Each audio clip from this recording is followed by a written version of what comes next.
Welcome to the Pen and the Rose. I'm Chris, and today I'm just doing a little bit of an introduction to some tarot.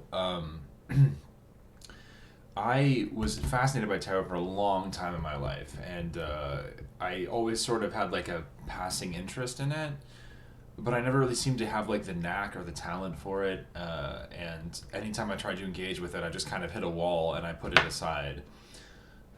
But that fascination kind of kept me interested, and over time, just because sort of like my teacher is also a tarot user, and just other factors in my life came together where I've started to really engage earnestly with the tarot, and have found it to be like a very rewarding experience and an occult schooling all on its own.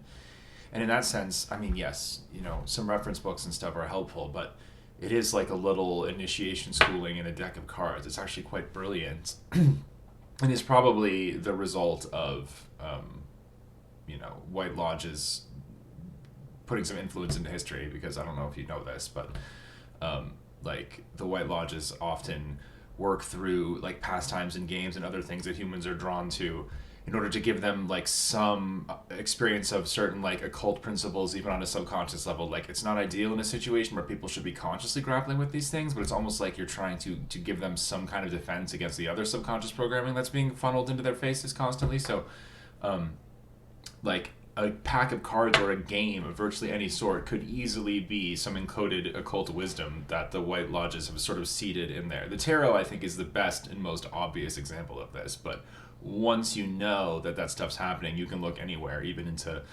video games and stuff, and see certain influences of esoteric lore being brought in there, having people have, in some ways even, I think, vaguely initiatory experiences via video games, because other avenues have been blocked. And of course, spirit gets through any way it can. But I'm getting way off topic here, since this is supposed to be about tarot, but that's just how these things are. They always just connect to everything. So tarot, as you probably know, is a deck of cards. I want to say like 74 or like 80. It doesn't matter how many anyway right now. I mean, the number, well, I should know the number because it's 80, it's 87 cards, because it's 7 and 8. Yeah, so it's 87 cards. And the modern, playing card deck is based on the tarot deck, but it's greatly pared down. But you're probably familiar with, King, Queen, and Jack, the 10. I mean, in this day, doesn't everybody know what the tarot is in a sort of vague way? But there's 22 major arcana, which are just known by their Roman numerals, and there's a 0 as well, technically not a Roman number at all. And then there are 4 suits, pentacles, swords, cups, and wands, and each of them have 10 numerals, and then 4 court cards, which traditionally would be king, queen, knight, and page. And that is often played with, but the principles are the same, because you're applying the tetragrammaton to four things. It's a fourfold division, so you'll see. And so, it sounds pretty, like, nothing about this deck is arbitrary, and like it has gone through certain changes and iterations, and when people refer to tarot being ancient, I think the cards themselves are actually a pretty modern thing. I think they probably did have their origin in whatever that traditional deck was. I actually want to grab that deck really quick. I'm just going to pause this. Right, so this Marseille tarot is often credited as like the original tarot, and even though it was Italian in origin, it was printed in France, I think. So I actually was not familiar with these. Like, here's the Tower, obviously, La Maison Dieu. Here's the Knight of Discs, Cavalier des Deniers. My French is not good. Fortunately, you don't need to know French for this, but we'll come back to France, because the person who inspired me to get interested in these, everything's reversed. I'm not used to that yet. These are just sort of like the ordinary cards, and then here's Justice. Right. So for people who are used to the Rider-Waite's, these look very pared down. That's the thing that's very interesting about these tarot cards, is that like compared to the Rider-Waite, the visible archetypes are pretty thin.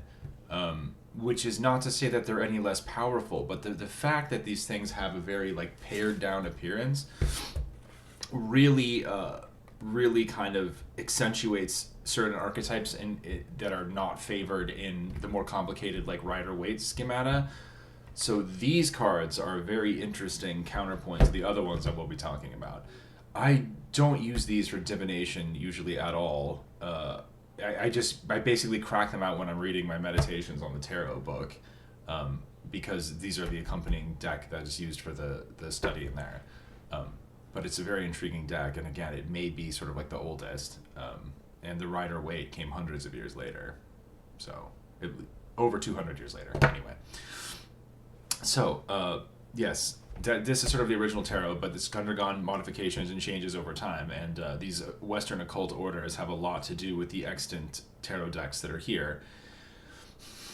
And tarot is a very neat codification of magical principles and things that were basically known to third epoch initiates. Not necessarily exclusively, like it was also known to the fourth, but it was in its heyday then, because that was the time where all of these like physical laws, as above so below, star study and divinations, that was the peak of that kind of behavior, at least in the way that it was now. Technically that stuff could come up again in a better, well, a newer, more evolved form, but that remains to be seen. So the tarot is basically old school wisdom. However, I have learned recently, and this is part of the reason why I've kind of let myself get more into tarot, there are aspects of it that now, at least post Christ event, can be interpreted in a more like Christian way.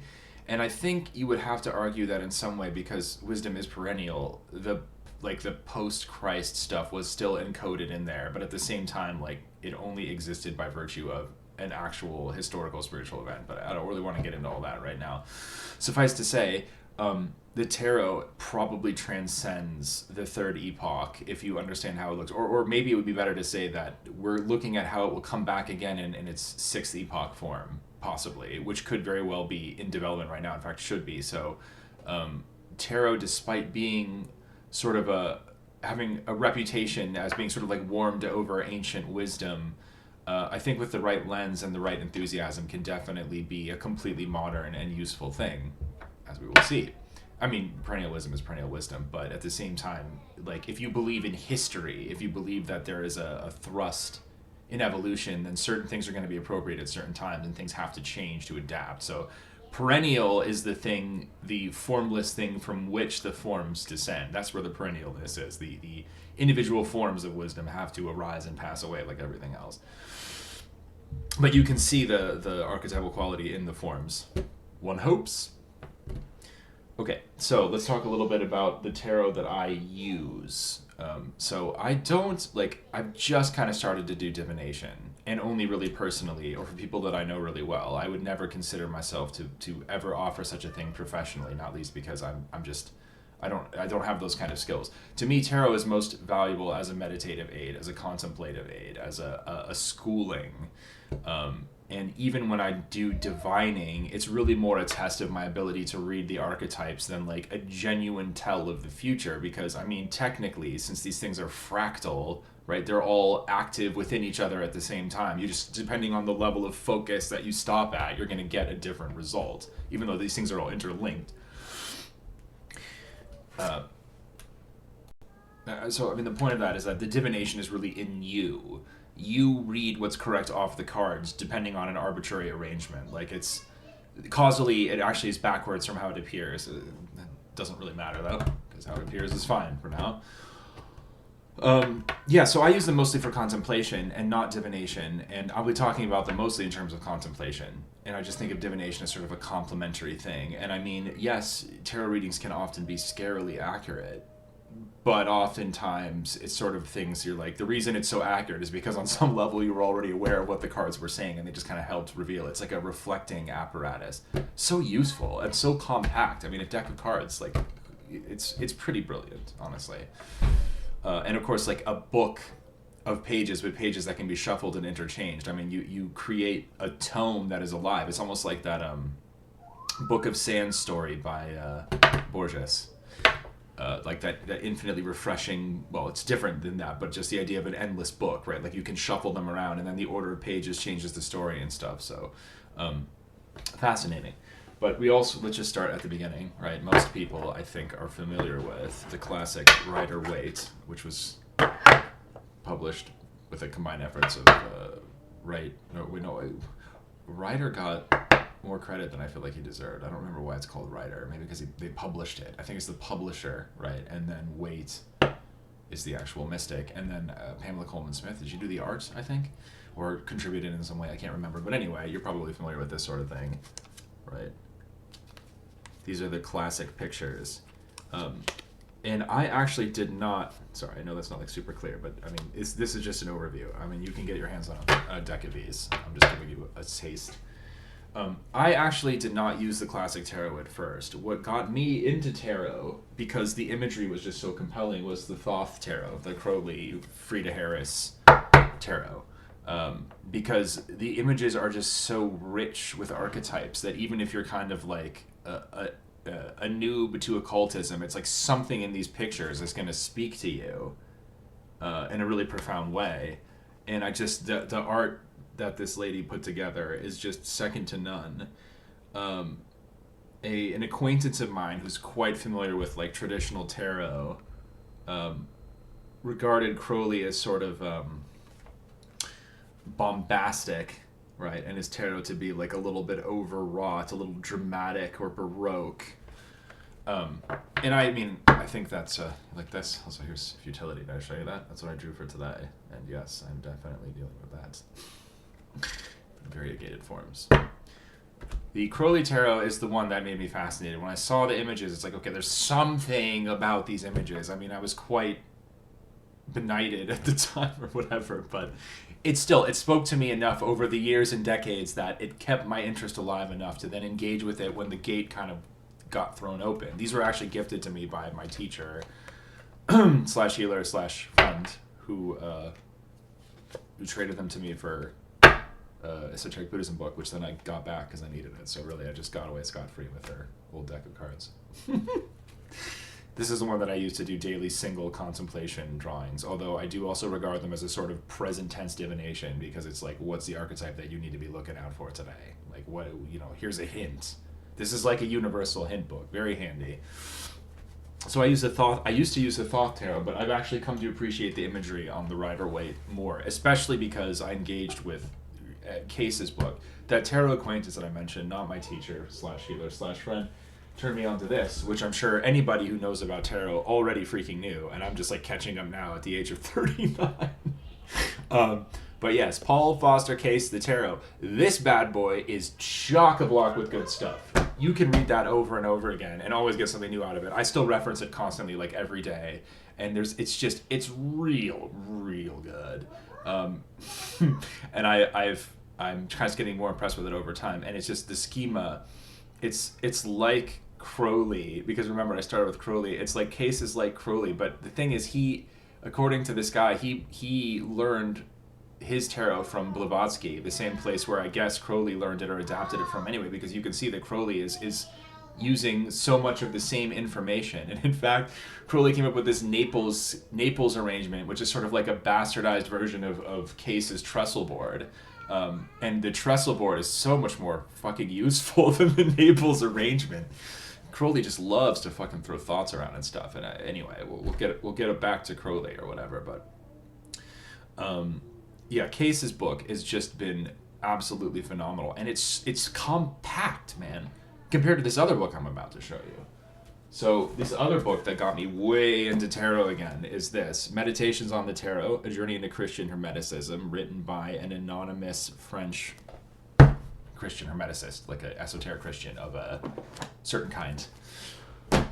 In alignment, I would say, with Rosicrucian, if not identical with it. Most things are aligned. I mean, lenses are a little bit different, and clearly Christianity is able to take a million different variegated forms, but that book, and you can see it's huge.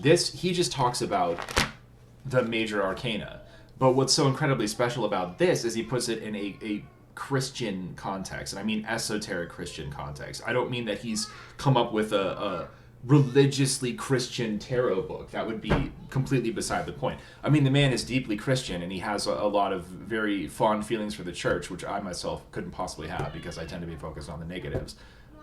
The Catholic Church is such a fucking discussion for another time, and it's incredibly complicated.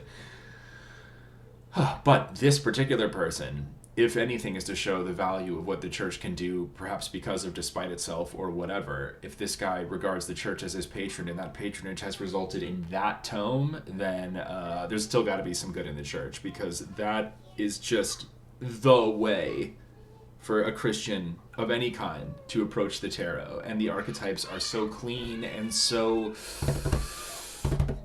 like, I don't know. It's impossible to describe this book, but it is, you know, I have been studying, like, Rudolf Steiner for years and years and years, and have regarded that man as, like, the pinnacle of fucking wisdom teaching in a way that I can comprehend. And yet this anonymous person has pretty much given Steiner a run for his money with one single gigantic tome.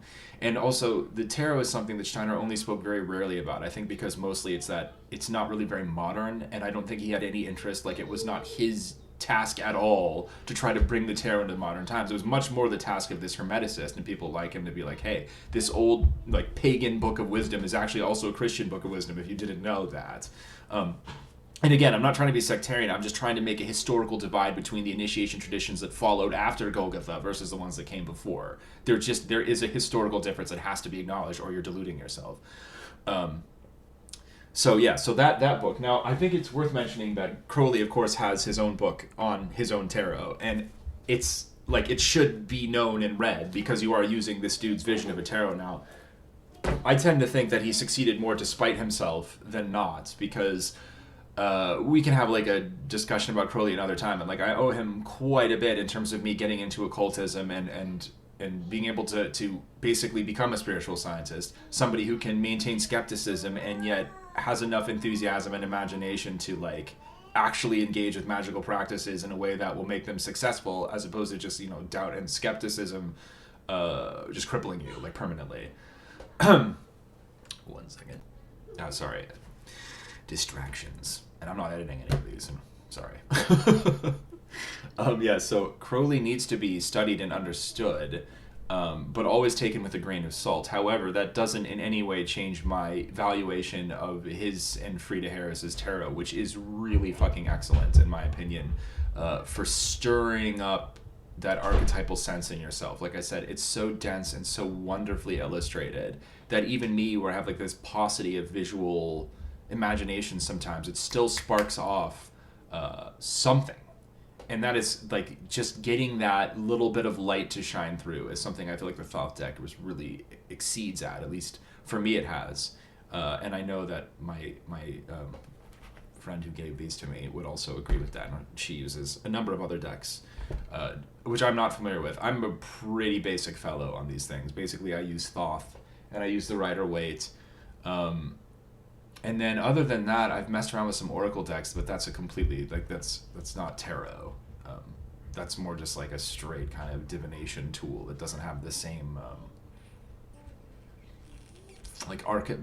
it's chopping up archetypes in a different way. And each one is, like, individual, and we can talk about that, but it's like the talent for Oracle decks is same and different.